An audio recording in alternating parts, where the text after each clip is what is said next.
सध्याच्या वाढत्या थंडीमध्ये मी माझ्या बाळाला निरोगी आणि उबदार ठेवण्यासाठी ज्या काही गोष्टी वापरते तर त्या सगळ्या गोष्टी मी या व्हिडिओमध्ये दाखवलेल्या आहेत. तुमच्या बाळाला सुद्धा या खूप जास्त फायद्याच्या ठरणार आहेत आणि कोणत्याही प्रोडक्टची लिंक तुम्हाला हवी असेल तर मला कमेंट करा, तुम्हाला लिंक मिळून जाईल. युट्यूबवरती पाहत असाल तर सर्व प्रोडक्ट ॲफिलिएटमध्ये टॅग केलेले आहेत, तुम्ही तिथे जाऊन चेक करू शकता आणि ऑर्डर करू शकता.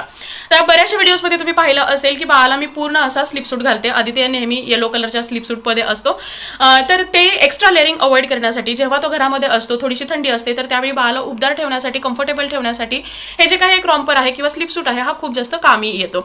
शिवाय हा बुटी सोबत असल्या कारणामुळे तुम्हाला एक्स्ट्रा ह्याला सॉक्स घालण्याची गरज नाही. कॅप सुद्धा आहे, फ्रंट ओपन झिप आहे, त्यामुळे घालणं सुद्धा खूप इझी आहे आणि बाळ आणि आपण सुद्धा अगदी रिलॅक्स राहतो. बाळ हा उबदार राहायला मदत होते. आता जेव्हा मला असं पूर्ण बॉडीला कव्हर करणारा स्लीपसूट घालायचा नसतो तर त्यावेळी मी हे जे काही पॅन्ट आणि शर्ट जी काही पेअर आहे ही सुद्धा वापरते. म्हणजे जर तुम्हाला पॅन्ट घालायची नसेल तर तुम्ही फक्त हे जॅकेट सुद्धा घालू शकता. हे सुद्धा उबदार आहे, फरचं आहे, त्यामुळे कम्फर्टेबल आहे. पुढून झिप असल्या कारणामुळे घालणं सुद्धा इझी आहे. यालाही कॅप आहे आणि हे थोडंसं हेवी सुद्धा आहे. याच पद्धतीने माझ्याकडे हे एक उलनचं सुद्धा स्वेटर आहे, याची पॅन्ट सुद्धा आहे, कॅप ही आहे, ग्लोव्ज आहेत आणि जे काही सॉक्स आहेत हे सुद्धा आहे. पण हे मी खूप रेअरली वापरते कारण यामध्ये बाळाला खूप जास्त लेअरिंग करावं लागतं. तेव्हा मला बाहेर घेऊन जायचं असतं आणि थोडंसं ढगाळ वातावरण असतं किंवा पाऊस येण्याची शक्यता असते, तर त्यावेळी मी बाळाला वरून असं हे एक जॅकेट सुद्धा घालते. वॉटरप्रूफ जॅकेट आहे, शिवाय पफी सुद्धा आहे. हे क्लीन करणं खूप जास्त सोपं आहे.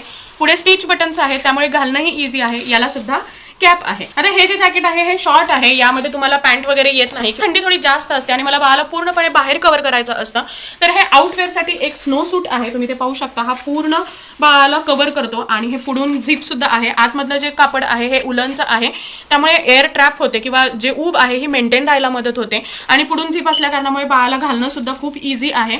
आणि याला वरती कॅप सुद्धा आहे. ही डिटॅचेबल कॅप आहे, ही तुम्ही काढू सुद्धा शकता. जेव्हा हवी आहे तेव्हा घाला, नाही पाहिजे असेल तर तुम्ही काढून सुद्धा ठेवू शकता. हे ही वॉटरप्रूफ आहे, म्हणजे इन केस पाऊस जरी आला तरीही बाळ भिजणार नाही आणि बाळ हा खूप जास्त यामध्ये उबदार राहतो. पण रात्रीच्या वेळी आपण बाळाला एवढे सगळे कपडे घालू शकत नाही किंवा बाळ अंगावरती ब्लँकेटही ठेवत नाही, तर यावेळी एक बेस्ट सोल्युशन तुम्हाला मिळणार आहे, ते म्हणजे ही स्लीपिंग बॅग. मी माझ्या बाळाला वापरत आहे ही स्लीपिंग बॅग. आता याला साईडून अशी झिप असते, तर हे झिप तुम्ही ओपन केली की हे ओपन होतं. यामध्ये तुम्हाला बाळाला ठेवायचं आहे आणि इथे स्टिच बटन सुद्धा आहेत, तर हे तुम्ही नेकच्या भोवती बाळाला असं स्टिच बटननी इथे हे पॅक करू शकता. त्यामुळे बाळ कितीही हल्ला तरी हे अंगावरून बाजूला जाणार नाही.